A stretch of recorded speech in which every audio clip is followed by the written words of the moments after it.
Hey everyone, Dr. Eric, Spark Chiropractic and Wellness Center again. Today we're going to be talking about knee pain. Knee pain is usually in one of two spots. It's usually on the inside or the outside of the knee. You can usually feel the meniscus bulging a little if you palpate the joint space. So you're just going to take a knee, slightly bend the knee.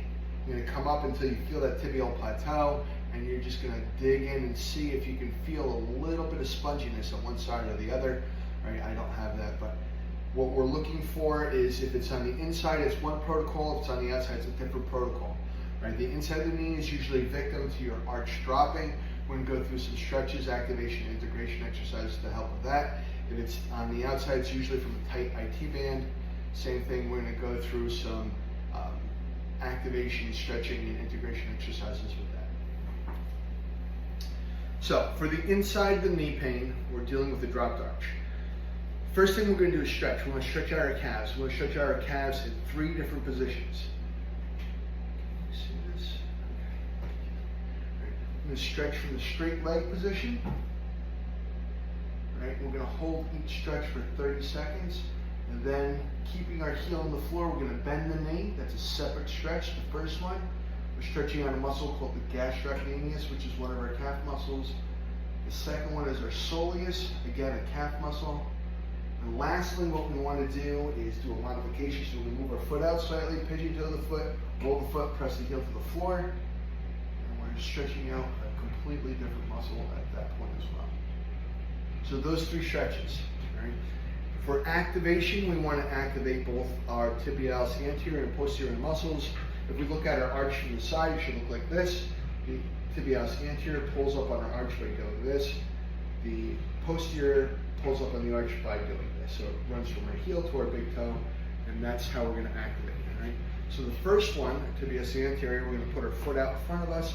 We're going to invert the foot, curl the toes, and just rock back on the heel. We're going to do this 20 times, right? The important thing is not strengthening, but activation. The more times you get the muscle to fire, the more likely it is to fire. Right, so we do this 20 reps as often as you can think of it, at least once a day. Second one is tibialis posterior. All right, I'm gonna stand arm's length from the corner of a wall or from some kind of structure. I'm gonna move my inside leg, the one closest to the structure, about a third of the way back. I'm gonna pigeon toe that foot.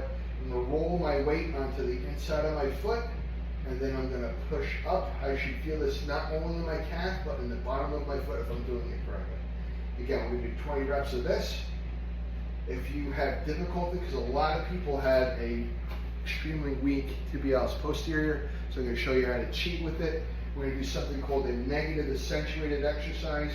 So as we're in that same position, I'm going to push up with my other foot and then slowly come down with the correct foot. Slowly come down, right? Same thing, 20 reps if you can, slowly come down. You're actually 40% stronger on the eccentric contraction, which is what we're maximizing with that movement. So we went through the stretches, we went through the 2 activation exercises. Now we're going to go over the integration exercises. What we want to do, balancing on one foot, we're going to just tap around the face of the clock, starting at 12 o'clock, moving to 11 o'clock, 10 o'clock, 9 o'clock, 8 o'clock, 7 o'clock, 6 o'clock, and then coming back, 7 o'clock, 8 o'clock, 9 o'clock. We want to be able to do this 7 times, right? What you should feel are the muscles in the foot and the hip start firing. That way we can integrate and coordinate the muscular contractions needed to stabilize the lower extremity.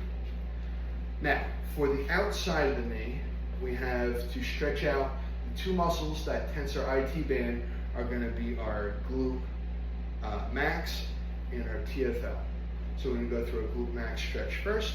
Laying on our back, we're going to cross one leg over the other, and then we're just going to pull on that leg, feeling the stretch here in our glute max. We're holding that stretch for 30 seconds and repeating 2 more times. Okay, and then for our TFL stretch, if you remember doing a posterior pelvic tilt. Posterior pelvic tilt is important in order to engage the muscles and fully stretch the muscles. So there's an imaginary rod going through your pelvis, there's a dial on the inside of the rod.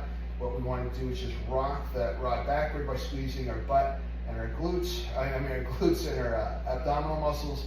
So we're keeping our back flat against the floor and then relaxed. That's the posterior pelvic tilt, and that's how we stretch the TFL muscle. So now, as I'm down on one knee, okay, in the lunge position, my back toe is pointed. I'm going to bring this foot and back of this foot so that it's on a diagonal. And as I pelvic tilt, like we just did on the floor, we feel a stretch on the outside here. You feel it in the TFL or all the way down into the IT band. Again, hold each stretch for 30 seconds and repeat 2 more times. Now for the activation, what we want to do is work on our glute med. In order to work on our glute med, we can do it in 1 or 2 positions. On the floor is more difficult. So we're going to lay on the floor on our side.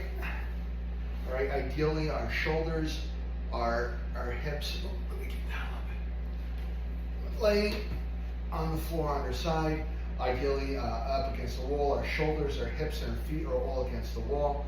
All right, what we want to do is just lift the leg out. You'll feel that on the outside of the hip. If this is too remedial, you can straighten out the leg, turn the toe out to 45 degrees, and then drag that up the wall. All right, you're going to do 20 reps of this, at least once a day.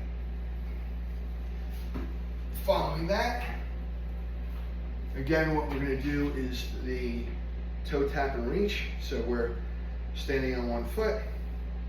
We're going to tap to 12 o'clock, 11 o'clock, 10 o'clock, 9 o'clock, 8 o'clock, 7 o'clock, 6 o'clock, then back. 7 o'clock, 8 o'clock, 9 o'clock, 10 o'clock, 11 o'clock, 12 o'clock. And it's important that you're not stepping, but just tapping so you're balancing. Once you can do that 7 times, you can do what's called a one-legged deadlift, at which point you're just balancing on that one leg, and then you're touching a point in the floor in front of you, and then coming back up. Touching and back up.